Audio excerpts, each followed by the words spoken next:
মানে শীতের মধ্যে মোটামুটি কোন যে মাছ ভরা গেছে শীতে প্রায় 7 দিন মনে হয় হিট দেয়নি, আর পুরাটা হিট দিছি কম কম, তখন শুধু রাত্রে দিছি। এখানে কতগুলো বাচ্চা আছে টোটাল? কতগুলো বাচ্চা আছে এবার? 600 আছে। এখানে 600 বাচ্চা আছে। হ্যাঁ। এক একটা বাচ্চার দাম কত করে পড়ছে? 60 টাকা। 60 টাকা মাত্র? 60 টাকা? 60 টাকা? হ্যাঁ। এক কয়দিন বয়সে নিয়ে আসছেন এগুলা? একদিনের বাচ্চা, জিরো বাচ্চা। জিরো বাচ্চা একদিনের? এখানে এই যে লাইট দিয়ে কয়দিন রাখবেন এখানে?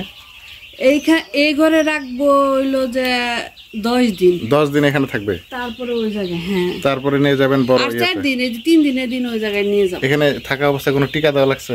হ্যাঁ, টিকা কালকে দিব। দেই নাই। মানে কয়দিন বয়সে টিকা দেন? টিকা দেই 6 দিনে, 11 দিনে, আর একটা দেই 16-17 দিনে। ও এখানেই দিবেন? এখানে কয়টা দিবেন? এখানে একটা দিব। 6 দিনের বয়সে একটা দিবেন? 6 দিনের একটা দিব, আর ওই ঘর দিব 11 দিনে। 11 দিনে একটা দিবেন। হ্যাঁ। 6 দিনের টিকাটার নাম কি? কি জানি নাম কয় ওরা। কি জানি দুইটা টিকা আনছো, ওই দিন নাম গাম্বুরা। রানীক্ষেত। গাম্বুরা রানীক্ষেত। কোনটা কয় দিনে দেয় তা জানি না। ও আচ্ছা আচ্ছা, 6 দিন, 11 দিন আর 21 দিন। তাহলে এখানে মোটামুটি 10 দিন থাকবে। এখানে 10 দিন। এটা কি বলে, এই যে লাইটিং যে সিস্টেম, এই সিস্টেমটা কি বলে? এটার বোল্ডার বলে। বোল্ডার? ও আচ্ছা আচ্ছা। এখানে কত ডিগ্রি সেলসিয়াস তাপমাত্রা রাখছেন? ওটা আমি বুঝি না, ওরা বুঝি।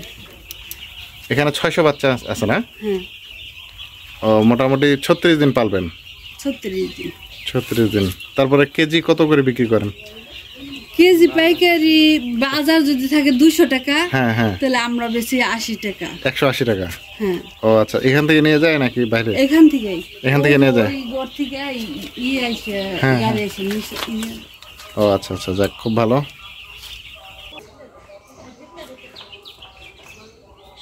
মানে এই সেটটা করতে টোটাল কত টাকা খরচ হয়েছে জানেন না? মোটামুটি তারপরও ধারণা কত? 1,80,000 এর উপরে। 1,80,000 টাকার উপরে না? এটা এই সেটটা কি উত্তর দক্ষিণে আছে না পূর্ব পশ্চিমে? এটা পূর্ব পশ্চিমে, লম্বালম্বি। মানে তাহলে এক ধাপ মুরগি উঠে গেছে। আপনি কতদিন থেকে এই পোল্ট্রি ব্যবসাটা করেন? এটা করতেছি আমি এখন 3 বছর হলো। 3 বছর? আর এর আগে 2003 এর থেকে পর্যন্ত করছিলাম। আচ্ছা, অতটা বেনিফিট পাই নাই। এখন পাচ্ছেন? এখন পাইতেছি আল্লাহর রহমতে। এখন দেখলাম যে 600 মুরগির বাচ্চা উঠেছেন। এখানে 600 আছে, আবার একটা ঘর দিয়ে সব প্রিপারেশন নেওয়া। ওইখানে হয়তো 700-800 ব্যবস্থা করা, 700-800 ব্যবস্থা। এখানে যে মানে এখানে কয়শো, এই যে শেডটা দেখলাম, এটা কত লম্বা, প্রস্থ কয় ফিট করে? 60 ফিট লম্বা আছে, প্রস্থ আছে 12 ফিট। ও 60 ফিট লম্বা, প্রস্থ 12 ফিট। নতুনটা উঠবে ওরকমই 60-65 ফিট। হ্যাঁ। আর প্রস্থ হবে 14 ফিট। প্রস্থ 14 ফিট। এইটা এই যে প্রথম যে 60 ফিট আর 12 ফিট যে এটা শেডটা করতে আপনার টোটাল কত টাকা খরচ হচ্ছে? মোটামুটি 1,60,000-70,000 টাকা সেটে খরচ হয়েছে না? আর মুরগি পালন করতে গেলে আলাদা ক্যাশ লাগে, মোটামুটি 2 লাখ টাকার কাছাকাছি। 2 লাখ টাকার মতো ক্যাশ লাগে। আর এই যে মানে দুর্গন্ধের কারণে আশেপাশে প্রতিবেশী কোনো করে না?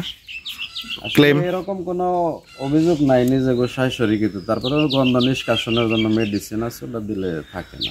আপনি যে মুরগির বাচ্চাগুলোকে যে পালতেছেন, যে 6 দিন, 11 দিন আর 21 দিনে টিকা দিচ্ছেন, এগুলো কি টিকা, নাম কি এগুলোর? গাম্বুরা, রানীক্ষেত, দুইটা দিই আমরা। আর 6 দিনে যেটা দেন ওইটা কি? 6 দিনেরটা দিই গাম্বুরা। আর 11 দিনে যেটা দেন? রানীক্ষেত। আর 18-16 দিনে পরে গিয়ে একটা গাম্বুরা, আর 20-21 দিনে পরে একটা রানীক্ষেত। 18 দিনে আবার গাম্বুরা, 21 দিনে আবার রানীক্ষেত। মোট পালেন হলো 36 দিন। 35-36 দিন। মানে ওজন কতটা হয় আনুমানিক? 1 কেজি, 1.5 কেজি, 2 কেজি? 2 কেজি। গড় ওজন আসছিল আমার 2372 পয়েন্ট। ও 2372 পয়েন্ট বলতে কয় কেজি তাহলে গড় ওজন আসতেছে? গড় 2372, মানে ওই 2 কেজি 300 গ্রাম, 400 গ্রাম এরকম আর কি, নাকি? মানে 2 কেজি 450 গ্রাম। আর এগুলা কোন ফিট খাওয়ান? খাওয়া দাওয়া? বাচ্চাও নারিশ, ফিটও নারিশ। ও বাচ্চা মানে বুঝলাম না। বাচ্চাটাও নারিশ কোম্পানির। হ্যাঁ। আর ফিটটাও নারিশ কোম্পানির। ও ফিটটাও নারিশ কোম্পানির। ওর পুষ্টিগুণ সমৃদ্ধ ফিট। ফিটের বস্তা কত করে বর্তমানে? 3420 টাকা। 3420 টাকা। তাহলে এক মাসে কতগুলা যায় আনুমানিক? কি পরিমাণ ফিট যায় আপনার? আপনার নামটা জানো কি ভাইয়ের? আমার নাম মুকুল মুন্সি। মুকুল মুন্সি। এই গ্রামটা বাইতগাঁও সাভারের মধ্যে পড়ছে নাকি? আশুলিয়া, সাভার, ঢাকা, তাই না? তাহলে মোটামুটি আপনি বলা যায় আপনি এই গ্রামের আপনার মতো আর কতজন এই মানে এই ব্যবসাটা করে, পোল্ট্রির ব্যবসাটা করে? আমার এই এলাকায় এত বড় করে কেউ করে না। হ্যাঁ হ্যাঁ 300 400 500 200 এরকম করে সবাই পালতেছে। হ্যাঁ হ্যাঁ। তার মধ্যে আমিও একজন। আপনি কি বিদেশে ছিলেন নাকি, নাকি এটাই প্রথম থেকে শেষ পর্যন্ত?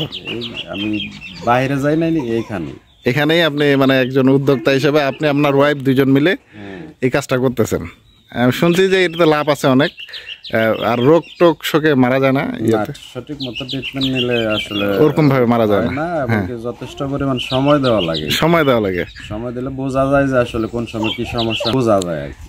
তো মনে করেন আপনার বাচ্চা বেশি টিকে নাই, গরমকালে বেশি মারা যায় এরকম কিছু? গরম আসলে যে হিট স্ট্রোকে মারা যায় বেশি, কিন্তু শীত ওই ধরনের অসুখ বা ক্ষতি হয় না। আচ্ছা আচ্ছা। আবার শীত গরমের সময় যদি ওইভাবে সাপোর্ট দেওয়া যায়, জেনারেটর ব্যবস্থা করা যায়, তাহলে হিট স্ট্রোকটা কম থাকবে। ওই প্রস্তুতি আছে, এবার জেনারেটর একটা নিয়ে নিব। আচ্ছা আচ্ছা আচ্ছা আচ্ছা, যাক খুব ভালো। তো ঠিক আছে, আপনার এই যে বক্তব্যগুলো নিলাম এগুলো আশা করে আমি ইউটিউবে দিয়ে দেবো, এবং মনে করেন মানুষ যাতে নিজেরাও আত্মস্বাবলম্বী হইতে পারে,